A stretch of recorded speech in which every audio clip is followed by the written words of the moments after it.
Born in London in 86, a moustache gent named Richard Parliament. He loves to wrestle, but he loves one more thing: handhelds round the world.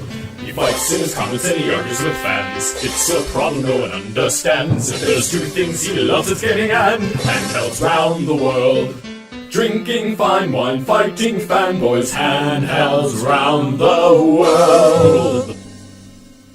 Top Hat Gaming Man. Hello ladies and gentlemen, Big Daddy Top Hat here, welcoming you to another exciting episode of Handhelds Around the World. Prior to the end of ordinary life as we know it, I embarked on a trip to Hungary and had the opportunity to extensively explore the nation's capital. Today's video was shot in Buda, the ancient capital of the Kingdom of Hungary, and since 1873 has been the western part of the Hungarian capital Budapest, on the west bank of the Danube. To give this place its due, it's probably one of the nicest capital cities I've ever visited, offering gallons more class than the likes of London, New York, Chicago and other pretty poor cities I've been to. Anyway, in my large western hands today, I have the Game Boy Advance, one of my all-time favourite gaming platforms. Apart from travelling and playing with handhelds around the world, I am also a fan of fighting from around the world too, which is why we now have a Fighting Game Thursday on this channel.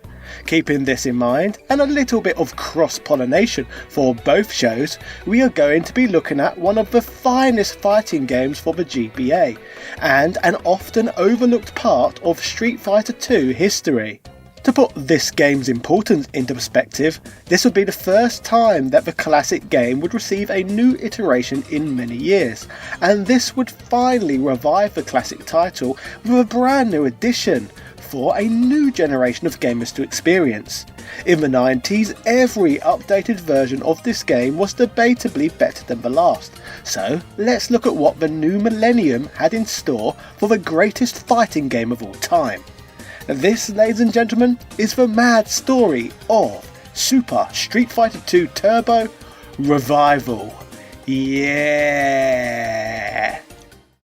The original classic game Street Fighter II was first released in the arcades as Street Fighter II The World Warrior, way back in 1991. The game would see many revisions released, tweaking the experience slightly with each iteration.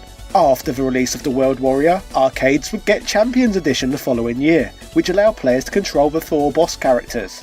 Further from this, in December of that same year of 1992, fans would receive Street Fighter II Turbo Hyper Fighting, increasing the playing speed and giving some of the characters new special moves. 1993 would see the release of Super Street Fighter II The New Challengers, which marked a change to the more advanced CP System 2 arcade hardware, which allowed for updated graphics and audio and introduced another 4 new characters, bringing the roster count up to 16. Lastly, in the classic period, in 1994 the world would get Super Street Fighter II Turbo, which introduced powered up special moves called Super Combos and added a new hidden character in the form of Akuma. This was the most refined version of the game yet, and it seemed like there was nothing left to do with the title. The Street Fighter II cow had been well and truly milked.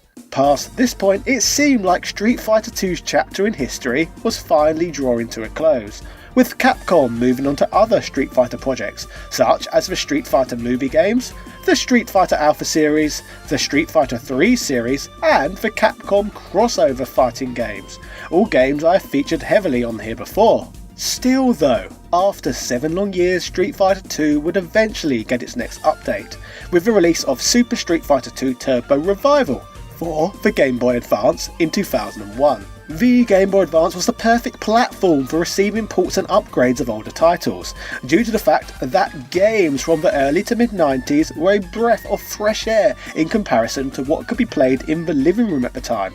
There was also a huge novelty factor of finally being able to experience these great games on the go for the first time ever.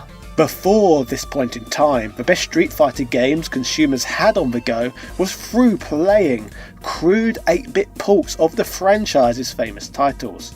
The Game Boy Advance, on the other hand, had a 16.8 MHz 32-bit ARM7 processor with embedded memory and was capable of displaying over 32,000 colours. To put it simply, the Game Boy Advance was almost perfect hardware to feature the return of a classic. Holding this thought, let's run through all the features that made this game different to all the Street Fighter II titles that came before it.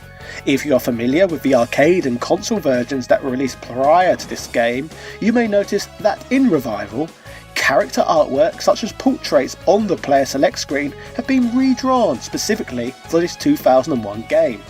In fact, you will notice that the game's title screen, menu, options, life bars and victory screens have all been completely remade from scratch for this handheld entry. A different selection of voice clips have also been accumulated for the production of this game. Many characters' voices have been ported over from the arcade version of Super Street Fighter II Turbo, whilst Ryu has his voice from the World Warrior and Akuma's voice clips from the Alpha series. Obviously, the Game Boy Advance features a very different button layout to that of Street Fighter II arcade units, or even a Super Nintendo. So with this in mind, some moves from the previous games were removed or simply adapted in order to make this version of the game bespoke to the Game Boy Advance's quite simplistic button layout. An option has also been added to the game to allow easy inputs with regards to both special moves and super combos, which entails them being mapped to just a single button. In fact, all of the commands in the game can be customised, a feature obviously lacking in previous arcade iterations of the game. In this version of the title, you can also play as both Akuma and his more powerful variant, Shin Akuma. Both of these characters have their own super combos. More interestingly, many of the stages which remained consistent throughout each version of Street Fighter II previously have finally been swapped out of this game. Guile, M. Bison, Ken all received completely new stages, introduced to this title. Stage changes do not end here though, as both Balrog and Chun-Li get their stages ported over to this game from the Alpha series. The Alpha titles are not the only games that receive a nod here though, as Ryu's stage from Street Fighter III Third Strike is also present in the game. Classic stages too re-emerge, featuring some stages with more subtle changes than others.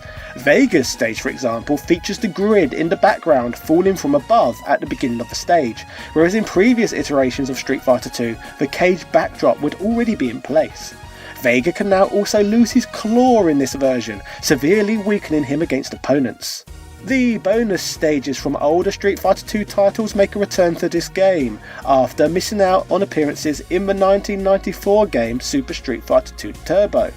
When executing super combos in this game, sound effects are carried over from Street Fighter Alpha, and new super combo finish background animations have been added.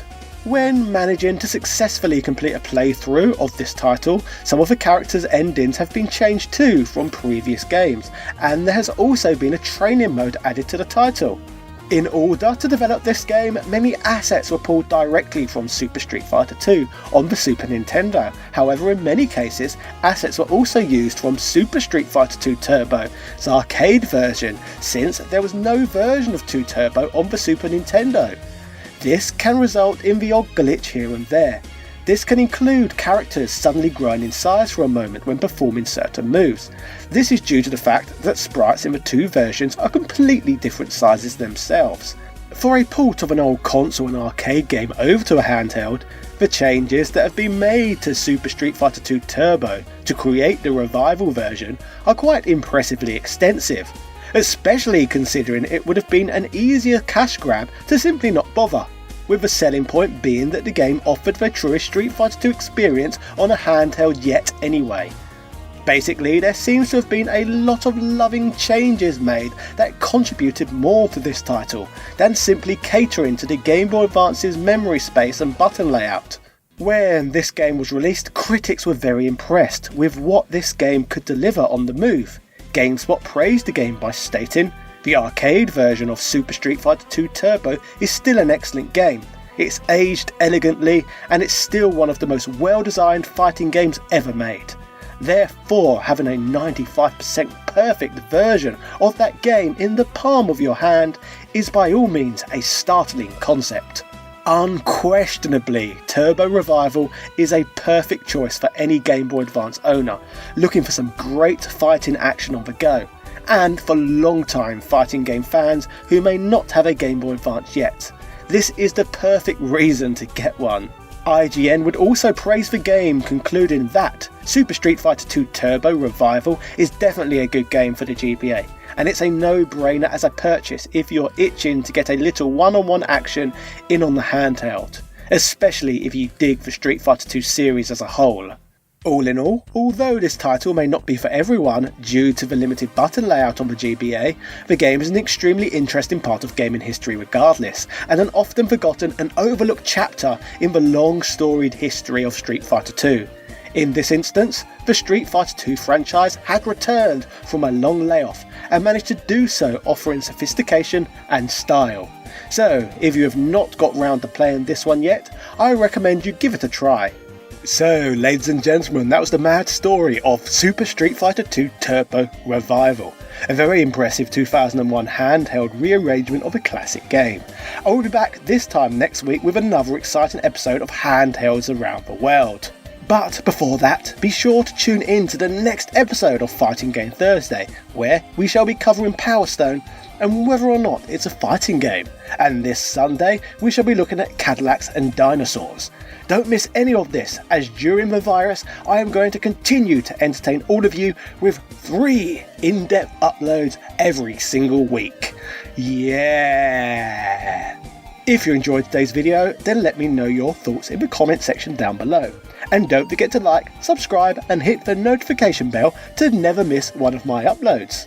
Finally, my channel is partially funded by the generous donations I receive via Patreon. Patrons can earn a credit and a shout out at the end of these videos.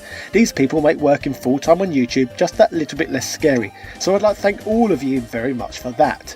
Huge shout outs go out to Carl Johnson, Sebastian Velez, Synth Spaces, House of the Ted, Andrew Bazanski, Asobi Kwang DX, Michael Baker, Tom Elliott, Computer Man, Antonio Rodriguez, Craig Jenkins, Daniel Daly, Retroversing.com, Dan Barlow Jr., Joel, and all of my other patrons. Cheerio!